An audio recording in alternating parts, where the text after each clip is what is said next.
ओम शांति। सुनते हैं अव्यक्त बाप दादा के 5 मार्च 70 के मधुर महावाक्य। आज की मुरली का सार है जल चढ़ाना अर्थात प्रतिज्ञा करना। ये मुरली शिव जयंती के अवसर की है और इस मुरली में विशेषकर प्यारे बाबा ने बहुत ही सुंदर कुछ बातें खोली। न्योछावर होने और कराने की युक्ति क्या है। नंबर 2, व्यर्थ संकल्पों को चलाने के निमित्त कौन से शब्द हैं। नंबर 3, कौन सा बेल पत्र शिव पर चढ़ाना है। ये 3 चीज़ें बाबा खास जो है ये हम बच्चों की ऊंची स्थिति बनाने के लिए बाबा ने आज राज खोले। तो सुनते हैं 5 मार्च 70 की मुरली के महावाक्य। आज शिव जयंती मनाने के लिए बुलाया है। कैसे मनाने चाहते हो? मिलन ही मनाना है। लोग मिलने के लिए मनाते हैं और बच्चे मिलने को ही मनाना समझते हैं। कितने सुंदर शब्द बाबा ने मिलाए। लोग इसलिए कभी तो शिव से मिलन होगा इसलिए मनाते हैं, और आप बच्चे शिव बाबा से मिलने आए हो, मिलने को ही मनाना, शिव जयंती मना रहे हैं। फिर प्यारे बाबा ने कहा तुम्हारे पास भी जब कोई आते हैं तो पहले पहले उन्होंने प्रतिज्ञा का जल लो। क्या जल लो? जल चढ़ाते हैं ना उस पे, शिवलिंग पे। तो बाबा ने कहा प्रतिज्ञा का जल लो। प्रतिज्ञा कराते हो ना कि हम आज से एक शिव बाबा के ही बनकर रहेंगे। तो पहले उनसे प्रतिज्ञा कराते हो। तो वह लोग भी अंदर में प्रतिज्ञा कर फिर स्वयं सन्मुख आकर देवताओं पे अर्पण होते हैं। जो पूरे भगत हैं वह सारा ही अपने को उनके आगे झुकाते हैं, अर्थात अपने को अर्पण कर देते हैं। और तुम भी पहले उन्हों से प्रतिज्ञा कराते हो। जब पक्के हो जाते हैं तो संपूर्ण स्वाहा कराते हो। ऐसी सर्विस करनी है, बिल्कुल न्योछावर कराना। बाबा के ऊपर किसी को पूरा न्योछावर करा देना, ये है बहुत बड़ी सेवा। आपने कितनों को न्योछावर कराया? चेक करे हर एक अपनी रिपोर्ट। मैं खुद तो बाबा पे न्योछावर हुआ हूँ, लेकिन मैंने कितनों को न्योछावर कराया इस ज़िंदगी में? 50 को कराया, 100 को कराया, 20 को कराया। लक्ष्य रखेंगे तो कराएंगे। हर महीने कोई ना कोई 1-2 को तो न्योछावर कर ही देना चाहिए बाबा में। कितनों को न्योछावर कराया? जो अब सुनिए विधि क्या है, विधि सुन लीजिए न्योछावर कराने की। जो जितना स्वयं न्योछावर बने हैं उतना ही औरों को बनाते हैं। अगर खुद विकारों के अधीन रहेंगे तो फिर औरों को कैसे न्योछावर कराएंगे? जो खुद न्योछावर है वो न्योछावर करा के छोड़ेगा। अगर स्वयं ही संपूर्ण न्योछावर नहीं बने हैं तो औरों को भी इतना ही आप समान बनाते हैं।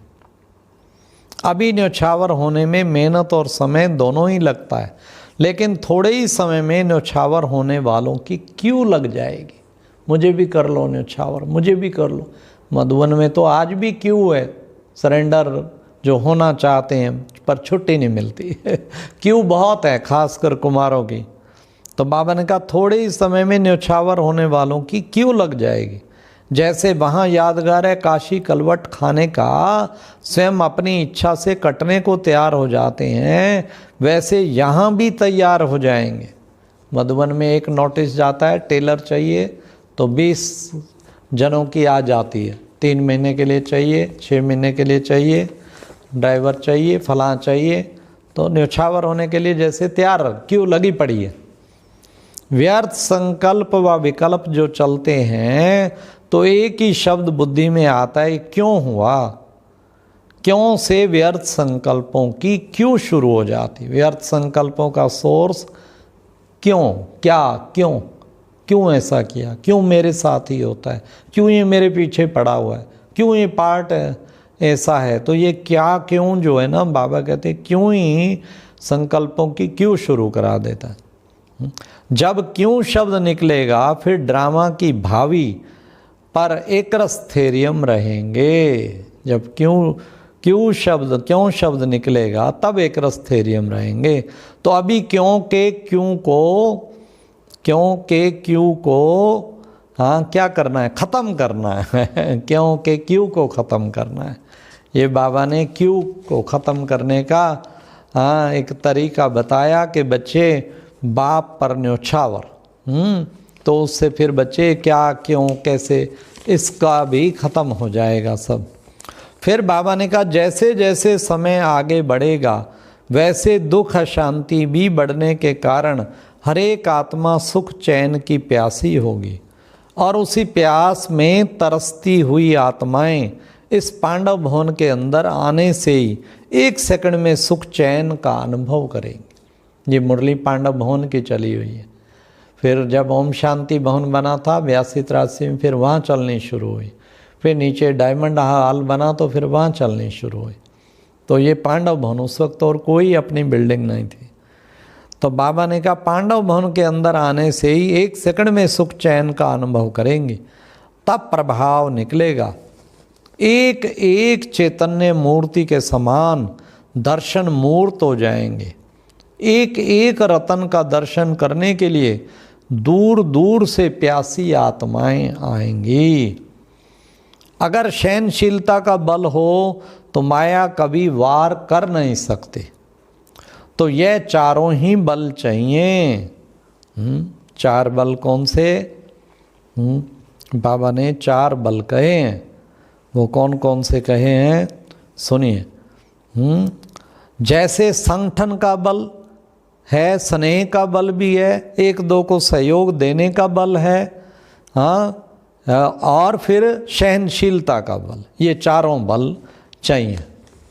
तो फिर बाबा ने कहा आज बाप दादा की जयंती के साथ साथ सभी बच्चों की भी जयंती है, तो इस जयंती पर चारों बल अपने में धारण करेंगे तो फिर ये पांडव भवन सारी दुनिया में देखने और अनुभव करने का विशेष स्थान गिना जाएगा।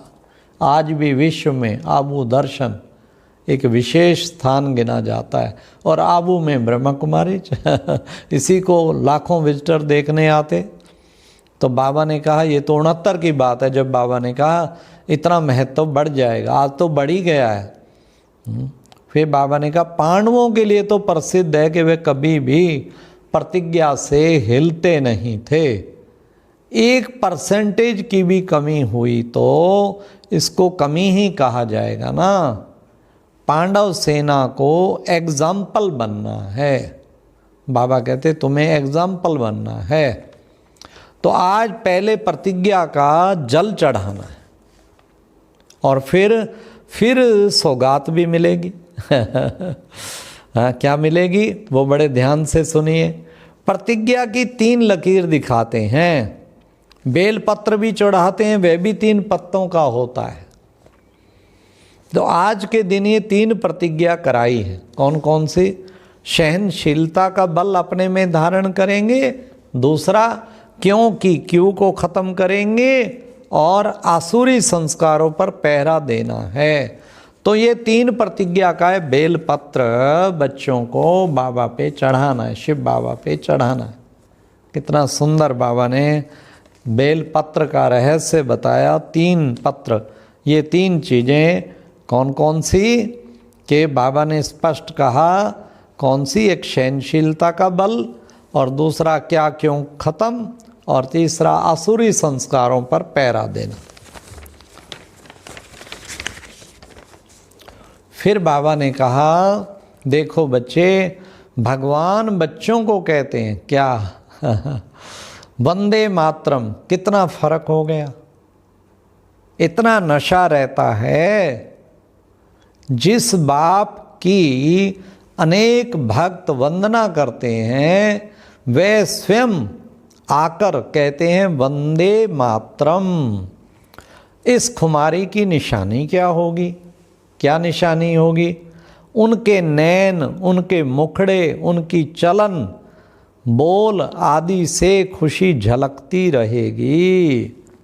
किनकी? हाँ, बाबा कहते वंदे मातरम कहता हूँ मैं। इतना नशा रहता है। जिस बाप की अनेक भक्त वंदना करते हैं वो स्वयं वंदे मातरम। देखो कितना बहनों माताओं को हमारे बाबा रिगार्ड देते, तो हम बच्चों को भी रिगार्ड देना चाहिए। इस खुमारी की निशानी क्या होगी? अब निशानी सुन लीजिए, उनके नैन और उनके मुखड़े, उनकी चलन, हाँ, बोल आदि से खुशी झलकती रहेगी, खुशी झलक। दादी चंद्रमणि, उसको इतनी खुशी रहती थी, खुशी फाउंटेन की तरह, जैसे खुशी निकलती रहती थी। तो बाबा कहते खुशी झलकती रहेगी। जिस खुशी को देख कईयों के दुख मिट जाएंगे। उसे देख के ही कईयों के दुख मिट जाते हैं, कईयों के दुख मिट जाएंगे। ऐसी माताएं जिनको बाप दादा स्वयं वंदना करते हैं, उनकी निशानी है खुशी। आज बाबा माताओं के ग्रुप को भी एड्रेस कर रहे हैं। चेहरा ही अनेक आत्माओं को हर्षाएगा, वो तो निमित्त हैं, लेकिन हम सबको भी इतना ही खुशनुमा रहना है, हमेशा खुशनुमा बन के। सबके लिए बाबा कह रहे हैं, चेहरा ही अनेक आत्माओं को हर्षाएगा। अज्ञानी लोग सवेरे उठ कोई ऐसी शक्ल देखते हैं तो कहते हैं सवेरे उनकी शक्ल देखी थी ना, तब ये प्रभाव पड़ा। तो शक्ल का प्रभाव पड़ता है। ऐसे ही बाबा को, बच्चों को भी, हाँ, कहते हैं ना, पता नहीं सुबह कौन मत्थे लगा तो मत्थे भगवान लगना चाहिए। उठते ही बाबा हमें नज़र आना चाहिए, बाबा के प्यार में खो जाना चाहिए। तो बाबा ने कहा देखते हैं, तो प्रभाव पड़ा। तो आप बच्चों का हर्षित चेहरा देख सभी के अंदर हर्ष आ जाएगा। ऐसा होने वाला है। अच्छा, जितना अपने ऊपर चेकिंग करेंगे उतनी चंगे आती जाएंगी, उतना चंगे बनते जाएंगे, मतलब अच्छे बनते जाएंगे। संकल्प, कर्म, समय, संस्कार, इन चारों के ऊपर चेकिंग करनी है। संकल्प, कर्म, समय, संस्कार। कदम कदम पर हर रोज कोई ना कोई स्लोगन सामने रख, उसको प्रैक्टिकल में लाओ। अच्छा, ओम शांति। ये थे आज के मधुर महावाक्य। खुद को न्यौछावर करना है। बेल पत्र, 3 चीज़ें जो बताई वो बाबा के ऊपर चढ़ाना है, और व्यर्थ संकल्पों के निमित्त जो क्या, क्यों कैसे, उनको ख़त्म करना है। अच्छा जी, ओम शांति।